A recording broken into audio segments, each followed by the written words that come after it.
Bendiciones, mis amados. Bueno, estamos empezando hoy una serie nueva. Tengo una cantidad de cosas por hacer y el Señor me va cambiando las cosas en el camino.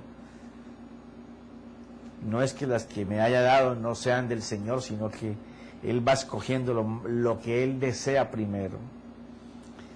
Estaba escuchando a mi pastor, estaba hablando sobre clamar a Dios.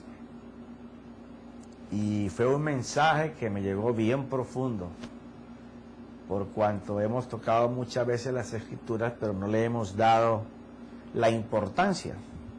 Y no estaba en mi corazón enseñar sobre clamor, porque ya teníamos preparado otras cosas. Pero comenzó el Señor a irme llevando día tras día en una agonía impresionante por esa enseñanza, hasta que me tocó que comenzar a meterme en ella. Y tan pronto la terminé, se acabó la agonía que estaba sintiendo. Entonces, aunque se llama la serie Clamar a Dios, tiene mucho que ver con la angustia, ¿no? Porque nadie va a clamar a Dios a tal voz en cuello, porque clamar es invocar a Dios o clamar por ayuda, por socorro, ya que uno no tiene la respuesta o no tiene cómo salir del problema en que se encuentra. Entonces es derramar el alma en un grito de socorro y de auxilio, en donde solamente a quien se le está pidiendo tiene la posibilidad de colaborarnos. La angustia, que es lo que hace que nosotros lleguemos a ese extremo, es aquella ansiedad extrema que nosotros empezamos a sentir con una gran agonía, a la cual no encontramos explicación. De pronto tú estabas bien y de momento comienzas lentamente a ir entrando en un mover agónico que tú no sabes de momento de dónde está viniendo, pero es un sentimiento interno que se va acrecentando en la medida que no podemos exteriorizar lo que estamos sintiendo, o a qué le estamos temiendo, o cuál es el obstáculo que se avecina contra nosotros, el problema que nos agobia. Y en la medida en que estas influencias de temor, porque no son más que temor, cuando tú ves venir algo hacia ti, o tú comienzas a mirar que algo te va a suceder, y la primera instancia es pensar cómo me libro de lo que está por venir sobre mí. El problema es cuando comenzamos a pensar y a pensar y a pensar cómo salir para no encontrarnos de frente con la aflicción que nos está anunciando que viene, que llega. Y entonces nos damos cuenta que no nos podemos esquivar de lo que viene contra nosotros. Eso me hizo pensar mucho cuando los huracanes que nos ha tocado vivir aquí en la Florida, de los cuales he sido participante de muchos, desde el año 86 para acá, todos los que han pegado contra la Florida, y pues es solamente meterte dentro de tu casa o irte a un lugar seguro, guarnecerte de la mejor manera posible, cerrar puertas, ventanas, a sabiendas de que las puertas y las ventanas se pueden ir y que el techo se puede ir, como nos pasó en lo del año 04.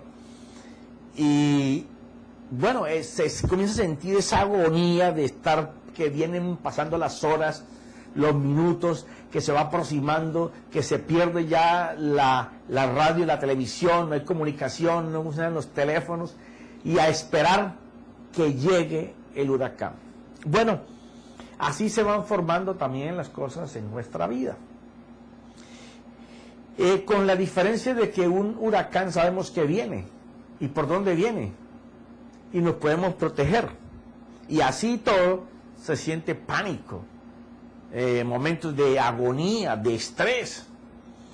Pero cuando hay problemas que están viniendo hacia ti, como por ejemplo el perder a una persona amada, perder el trabajo, caer en una enfermedad grave, que en este momento se te declara de que el tiempo es muy corto para poder vivir o de que se puede extender demasiado, comenzar a ver perder las metas sobre tu trabajo, sobre las corporaciones que has estado creciendo por años y de momento te coge la economía del momento y te das cuenta que todo el esfuerzo de años se está perdiendo, que con eso se están yendo también las ilusiones de la casa, el carro, la crianza de los muchachos, la universidad, la vida que nos hemos estado dando, y comenzamos a mirar cómo todo comienza a caer, o tú llegas al trabajo y lo que encuentras es que a todo el mundo va para la calle porque no hay trabajo, porque no hay manera de sostener las cosas. Entonces, el estar temiendo que esas cosas nos pasen va entenebreciendo nuestra manera de pensar, hasta ponernos en la situación de que no le demos salida. Y esto comienza a manifestarse primero internamente, comienza a darte amargura, enojo, ira constante o una gran tristeza, porque es un sentimiento reprimido. Quiere decir que cuando la angustia llega, trae con ella la tristeza, trae con ella amargura, enojo, ira, descontento. Y este estado de ansiedad comienza a afectar tu salud. Comienza a darte taquicardia, sensación de ahogo, insomnio, pesadillas, agonía en el estómago, no sabes qué es lo que te está pasando, migrañas, te ataca el sistema inmunológico, se te puede desencadenar una enfermedad tremenda. ¿Por qué? Porque todo depende del desgaste mental, que nosotros comencemos a producir lo que va a hacer que la angustia llegue a la extrema ansiedad, en donde ya nosotros no podamos controlar lo que nos está pasando. ¿Por qué? Porque estamos anticipando de que hay algo que es un gran mal que se avecina y que no lo vamos a poder eludir, no vamos a poder escapar de él. Entonces comienza el temor interior de mirar cómo tratar de que no me pase. Y en esa lucha comienzas tu mente a estar piense y piense y piense y piense y piense y piense, y entre más manivela leemos, pues más la ansiedad va a crecer y vamos a comenzar a sentir eso que dentro de uno es como una agonía, como una fatiga, no se sienten fuerzas, no se puede pensar, a veces no se quiere sino dormir, cae uno en un estado de desesperación por no poder encontrar una puerta para salir. Entonces, una vez que nosotros entramos en este mover de angustia y de alta ansiedad, es bueno saber, y esto hago un paréntesis, no es que no solamente le pase a la gente que no conoce al Señor, esto nos pasa a nosotros también los que conocemos al Señor. Lo importante es saber cómo movernos en ese momento, cómo actuar. Y una de las cosas que tenemos que entender es que no podemos dejarle coger ventaja a esa ansiedad o a esa angustia, porque ella se va a encargar después de hacernos perder el dominio propio sobre la situación en que vivimos, el problema en que posiblemente vamos a entrar, comienza a desmoronarnos y se nos cae el ánimo, sepultamos el entusiasmo y la actitud, y al no tener nosotros ni ánimo, ni entusiasmo, ni actitud, ya estamos anulados. porque ya no sabemos cómo pararnos enfrente del problema que tenemos. Pero qué bueno poder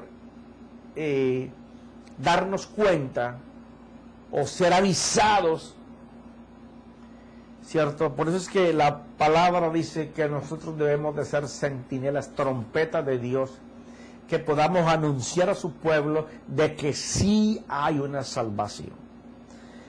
Porque, cuando Dios se coloca enfrente de todas las cosas, cuando nosotros comenzamos a darle valor a lo que hemos aprendido por tiempo,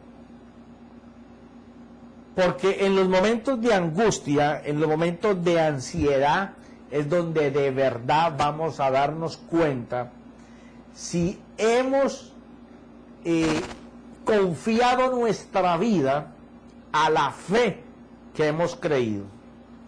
Ahí es cuando nos vamos a dar cuenta si al cerrarse la Biblia, nosotros vamos a tener esa palabra encarnada en nosotros, pensando en ella, hablando en ellas, hablando de lo que Dios dijo que iba a hacer en nosotros.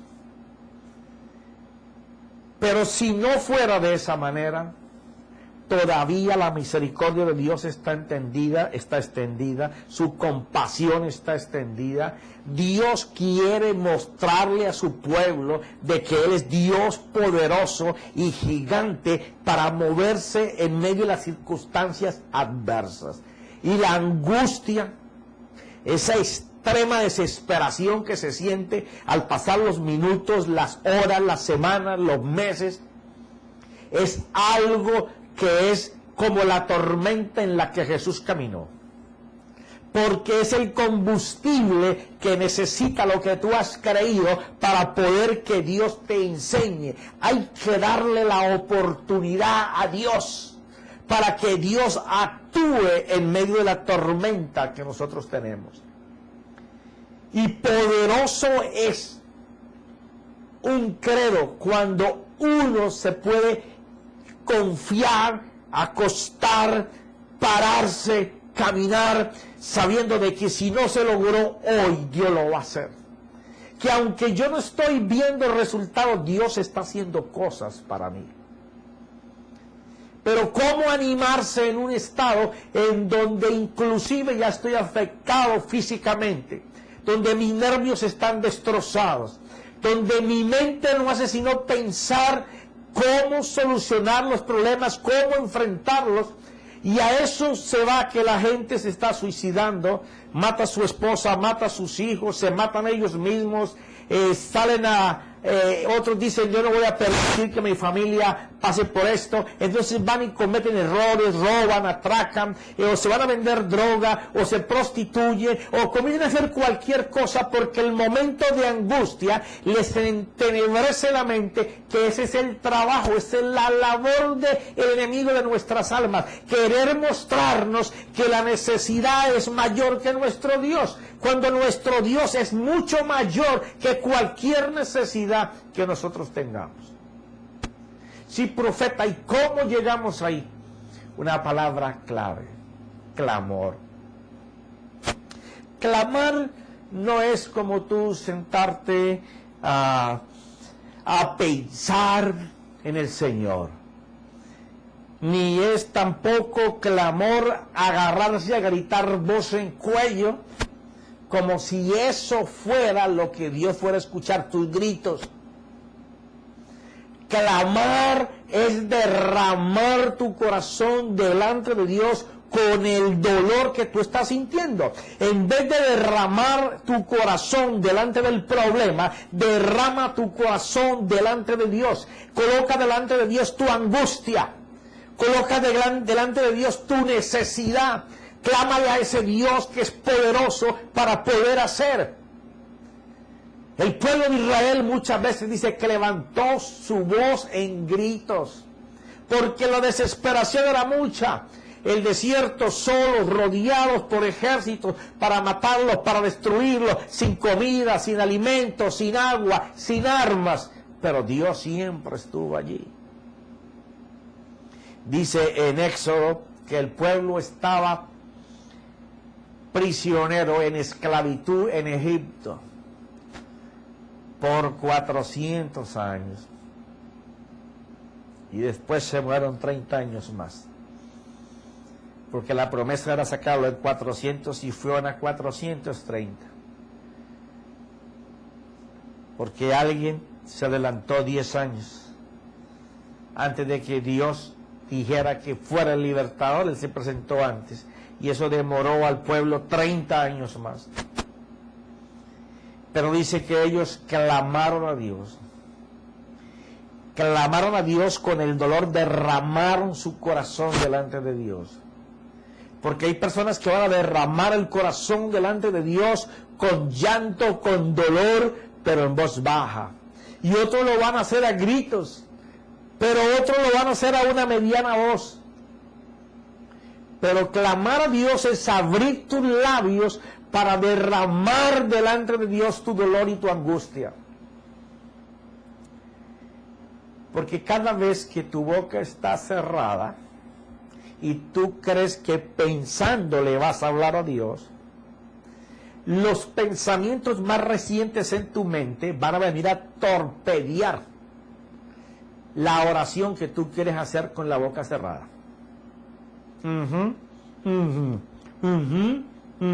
No. Una vez que tú haces que tu boca comience a generar palabras, tus pensamientos tienen que estar siendo ocupados por lo que tú estás generando. Y los espacios van a ser muy limitados para otros pensamientos.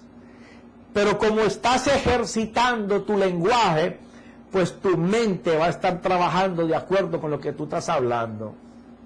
Por eso es que gemir delante de Dios, clamar a Dios, se hace con la boca abierta, no con la boca cerrada internamente. Clamar a Dios es abrir la boca para generar el lenguaje que tú manejas, para que Dios sepa la agonía, el dolor en que tú te encuentras. Esa es la manera de clamar, derramar delante de Dios mi dolor, mi angustia, por la persona que amo, que la estoy perdiendo, que la perdió, que ya partió con el Señor, por el trabajo que he perdido, por el que estoy perdiendo, por el que voy a perder, o por la empresa que se me está hundiendo, que no tengo la capacidad de cómo moverla como antes, y que parece que todo se está desmoronando, o por la enfermedad que me está atacando, y fuera de que todos los demás problemas que tengo alrededor, ahora parece ser que hay una enfermedad que me quiere matar mi cuerpo físico antes del tiempo. Todas estas cosas, una vez que se derraman delante del Señor, el Señor toma control de ellas. Profeta, ¿cómo yo puedo mirar en la Biblia eso? Bueno, la Biblia está llena de gente que clamó y que Dios le respondió a su clamor. Ahora, vamos a ver en todos los clamores, porque no podemos tocar todo lo que los libros enseñan sobre clamor, porque tendríamos que hablar toda la vida de ello. Me ha guiado el Espíritu a seleccionar algunos para hablar sobre clamar, sobre qué se debe hacer en medio de un clamor y cómo esperar que Dios responda en ese clamor. Entonces esta serie nos va a enfrentar o nos va a retar para que nosotros probemos a un Dios que nos ama, a un Dios que fuera de ser Dios es nuestro Padre, a un Padre que quiere generar para sus hijos la respuesta de sus necesidades, como tú y yo, Padre, queremos darle, generarle las situaciones de necesidad que nuestra familia tiene. ¿Cuánto más no nuestro Dios? Ahora, hay que estar con un corazón arrepentido de haber hecho cosas malas, de haber tomado decisiones equivocadas, de haber gastado nuestro tiempo en lo que no era de Dios.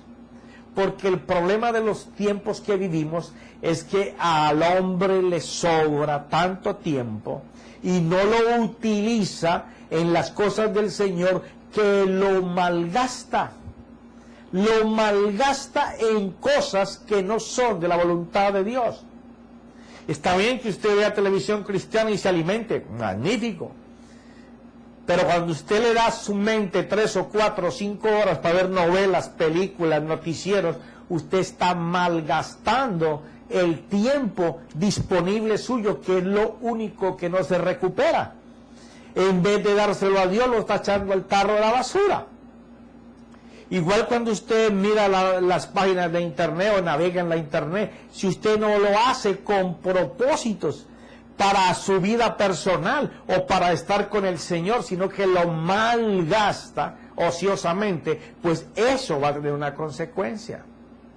Cuando usted ha dejado de lado la espiritualidad, porque como tenía todo resuelto, no se gastaba para estar con Dios, para estar en las reuniones de su congregación, para estar haciéndose de la palabra, para estar escuchando, ya que usted mismo no leía la Escritura, no meditaba en ella, entonces no se daba el tiempo para alabar, adorar y agradecer. Entonces hay que arrepentirnos de haber pecado con el tiempo que era disponible para Dios. Y Dios entiende que tenemos familia, que Él mismo creó la familia. Y que lo primero que Dios pide es que nosotros le amemos a Él por encima de la familia. Amar a Dios por encima de la familia ya me involucra a que hay algo entre Él y yo, algo personal. Así como yo voy a atender a mi esposa personalmente y a mis hijos personalmente, yo tengo que tener un tiempo disponible, preparado, para que Él sea el primer lugar en mi vida. Si usted no ha hecho eso, es hora, antes de clamar, que usted organice todas las cosas delante de Dios y nos arrepintamos de lo que no hemos hecho, porque en tiempos de angustia cualquiera busca a Dios. Y si no, vaya a los hospitales, vaya a las cárceles, vea personas en extrema necesidad, o personas que un día lo tuvieron todo y no lo tienen nada, para que usted vea cómo están buscando desesperadamente de Dios. Pero el deseo de nuestro Padre es que usted lo busque desesperadamente antes de que lleguen esos momentos. Entonces, si hemos hecho cosas que no han sido para favorecer la comunión con mi Padre, con el Hijo que es mi Señor, y con su Espíritu, con su palabra, yo estoy en deuda en la comunión con mi Dios, con mi Padre, con mi Señor, con la Escritura, con el Verbo, con el Espíritu Santo. Entonces, antes de yo clamar a Dios, me voy a poner en línea con las cosas que Dios pide para que yo pueda clamar y sea escuchado, porque es lo que vamos a ver en la Escritura. Cuando usted se da cuenta, la gente en el desierto que estaba con el faraón, 400 años de esclavo, 430 en ese instante. Era tanta la presión que se estaba sintiendo, el dolor, la agonía, el maltrato en lo que ellos eran llevados por los egipcios, ya que antes de esos 430 años, José los había tenido viviendo como niños bonitos. Las mejores tierras las tenían ellos. Siempre tenían su sustento porque José estaba pendiente de que su pueblo tuviera las mejores tierras y tuviera el mejor sustento. Eso creó entre todos los egipcios un descontento grande contra el pueblo de Israel. Y cuando otro faraón subió, lo primero que hizo fue: ustedes no son los dueños de esta tierra, nosotros somos los dueños, ustedes van a ser nuestros esclavos y nos van a servir por todos estos años que habían vivido con José. Y comenzó la esclavitud. Pero un día, diga conmigo, pero un día, sí, hoy es tu día, pero un día yo voy a necesitar que mi Dios haga algo por mí. Porque lo bueno de la riqueza de Dios es su bondad, su misericordia, su compasión. Esa macrotumnia que es su paciencia, esa longanimidad, la extensión máxima de esperar de Dios, de que nosotros vengamos a Él. y se llega ese momento, cuando nos sentimos morir y queremos clamar a Dios por ayuda. Y ese fue el momento que estaba viviendo el pueblo de Israel bajo el yugo, bajo la opresión de los egipcios. Y allí en Éxodo capítulo 2, versículo 23, dice: y aconteció que pasado mucho tiempo murió el rey de Egipto, y los hijos de Israel gemían a causa de la servidumbre, y clamaron, que de lo que se trata esta serie. Y su clamor a causa de su servidumbre subió a Dios. Dios vio que le estaban haciendo cosas no justas a su pueblo. Su dolor quiere decir que por mucho tiempo ellos estuvieron bajo dolor, bajo opresión, pero no habían clamado de una manera que Dios escuchara. Posiblemente se habían quejado, que es lo que muchas veces nosotros como iglesia hacemos, quejabanzas. Pero esto se trata de derramar el corazón delante de Dios para que Dios escuche nuestra súplica y nuestra llamada de auxilio y que nos dé el socorro. Dice que clamaron y su clamor a causa de su servidumbre subió a Dios. Oyó Dios su gemido y se acordó Dios de su pacto con Abraham, Isaac y Jacob, y miró Dios a los hijos de Israel y Dios los tuvo en cuenta. A mí siempre yo me pregunto, ¿acaso mi Dios es desmemoriado? Porque esta escritura dice: y se acordó Dios del pacto que había hecho con Abraham. No, mi Dios no es que sea desmemoriado. Esa palabra de acordar es que Dios trajo a ese día del clamor el pacto que había hecho de que les iba a dar una tierra. Y aunque ellos no estaban clamando por el pacto que Dios les había dado, sino por la servidumbre en que vivían, Dios les coloca delante lo que les había prometido, aunque ellos estaban clamando por ser libres de la opresión solamente. Quiere decir que Dios quiere, cuando nosotros clamamos, no solamente mirar nuestro corazón derramado por poder sentir esa presencia y esa ayuda que viene de Dios, sino que Dios alarga la mano para hacernos de nosotros, pero en la otra mano lleva lo que prometió que nos iba a dar, aunque no lo pidamos. Un clamor con un derramamiento del corazón delante de Dios mueve los cielos completamente. Y Dios le responde a ellos, no solamente sacándolos y libertándolos, sino que Él les da la promesa. Eso es lo que Dios tiene para ti cuando clamas. Es maravilloso tener un Dios que no es desmemoriado y que está listo a cumplir lo que Él nos prometió que nos iba a dar. Así nosotros solamente clamemos por la angustia que estamos viviendo. Él está pensando mucho más que la respuesta de sacarnos del dolor, sino de presentarnos con lo que Él dijo que era nuestro. Pero de eso seguiremos hablando en el próximo clip. Padre, que el Espíritu Santo de Dios, tu palabra, transforme todo lo que fue en esperanza y que son las promesas a una herencia que nosotros como iglesia podamos empoderarnos de ella para vivir en este tiempo en donde el mundo dice angustia, angustia, angustia y malas noticias. Pero tú dices, mi pacto, mi socorro, mi auxilio y mi pronto socorro para mis hijos. En el nombre de Cristo Jesús. Amén y amén.